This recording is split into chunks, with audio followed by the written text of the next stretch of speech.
Gilles, nous allons préparer un dessert. Et parmi les plus célèbres des desserts catalans, il y a la crème catalane que vous revisitez avec des pommes. Exactement, faire une petite compote de pommes. Alors, on prend donc des quartiers de pommes qu'on Voilà. a bien évidés. Pommes rainettes, on a beaucoup de variétés dans le conflant. Mais c'est vrai que la rainette en cuisine, ça dégage du parfum, puis c'est vraiment très très bien. Bon, donc on va mettre, une fois qu'elles ont été épluchées, vidées, et vidées correctement, un petit peu de sucre. Grosso modo, la quantité? Moi je dirais 150 grammes.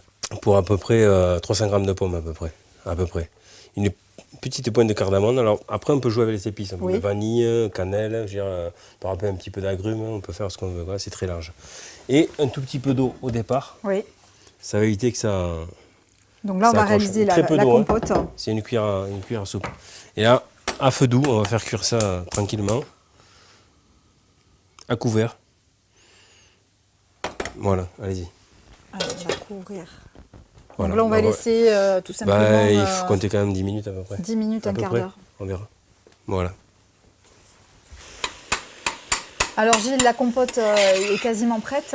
Elle est prête. Alors ce serait presque plus une fondue de pommes qu'une compote. Parce qu'on ne va pas la mixer, on va laisser un petit peu de morceaux. Les morceaux, d'accord. Voilà, exactement. Donc là, une fois qu'elle est comme ça, oui. on éteint et on met le couvercle.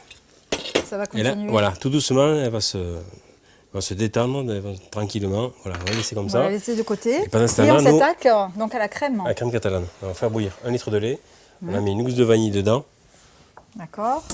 Donc un petit morceau. Là, c'est la gousse de vanille. Allez. Alors crème catalane aussi, on peut remplacer la vanille par un bâton de cannelle, un petit peu de zeste d'orange, de zeste de citron. Après pareil, les parfums. Au goût de chacun. Voilà, les parfums, c'est vaste et multiple. On monte à ébullition. Voilà, et pendant que ça bout, on va casser les jaunes. Oui. Donc 7 œufs. Voilà, 7 œufs. Maintenant on récupère les jaunes. Le dernier.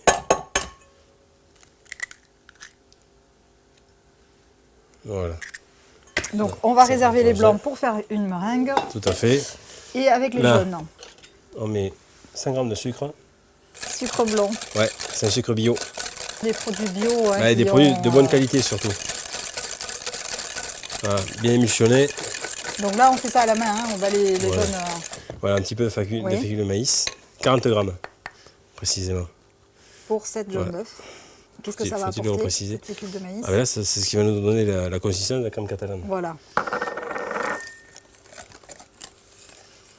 Alors, dès que le lait bout, mais vraiment, on met toute la quantité de lait dans le récipient d'un seul coup. Et normalement, quand on parle magie, il faudrait que ça épaississe à la bonne consistance. D'accord. Alors, si jamais vous vous êtes trompé dans les pois où il y a un tout petit peu de maïzena, une fois que la crème catalane est terminée, si vous pensez que c'est un tout petit peu trop lié, on peut rajouter un tout petit peu de crème pour la détendre. D'accord. Voilà. On a laissé la gousse de vanille à l'intérieur. Elle infuse. Voilà, là il commence à... Alors moi quand ça commence à... Pour moi là il frémit, hein. Pour moi il ne bout pas. D'accord. Il faut que tout le lait bout vraiment. Donc là je baisse le feu. Voilà, là il bout. On dirait l'autre chouette. Ok. Allez, non, on laisse le fouet, merci. On va basculer cette partie dans l'autre. Voilà. Le petit coup de maryse qui va bien. Alors la maryse, c'est un instrument que vous utilisez tout le temps. Tout le temps, hein? Quasiment, oui. Souvent. Voilà. Et là, on remue tout de suite. Alors là, c'est en train de prendre ça y est, quasiment ça tout de prend. suite. Ah, oui.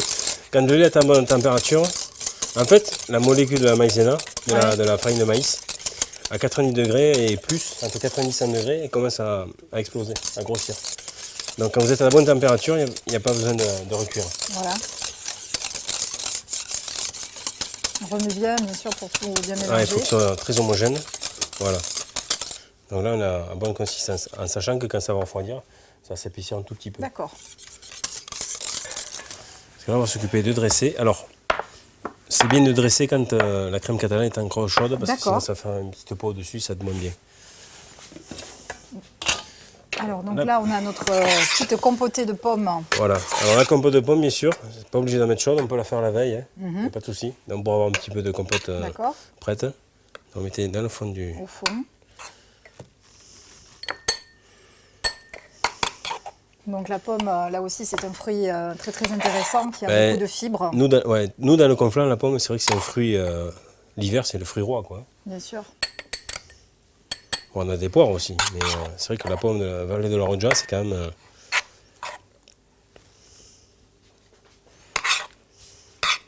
Et puis beaucoup de vitamine C dans la pomme.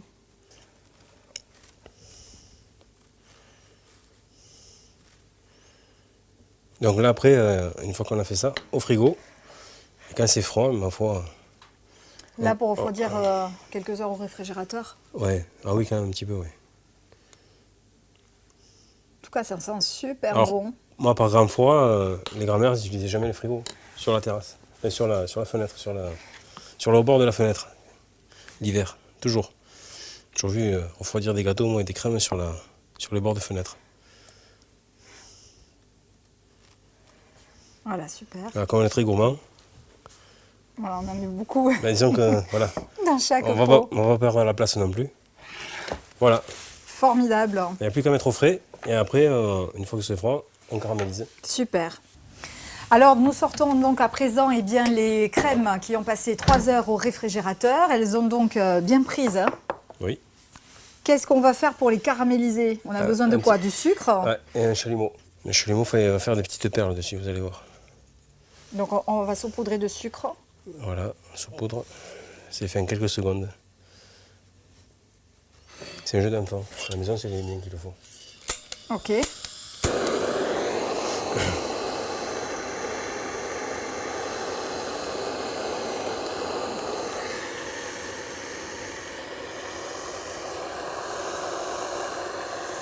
Donc en fait, on fait fondre le sucre, Simplement. qui devient caramel.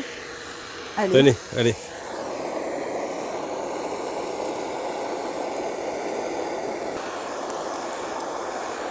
Bon, on n'a pas forcément un chalumeau à la maison, Gilles. Non. Alors. Il y a l'autre système. En même temps, vous allez me dire, on n'a pas forcément une cheminée non plus à la maison. Non plus. Le lait ferrade, vous connaissez? Du tout. Du tout. Ben, vous prenez le tisonnier, vous le mettez dans les braises bien chaudes. Quand il est D'accord. incandescent, vous mettrez un grain de sucre, vous pincez, Oui. et ça va vous faire le caramel qui va tomber dessus. Et voici donc une crème catalane revisitée aux pommes pour régaler toute votre famille, simple à réaliser à la maison. Merci Gilles. Avec plaisir. Et bon appétit.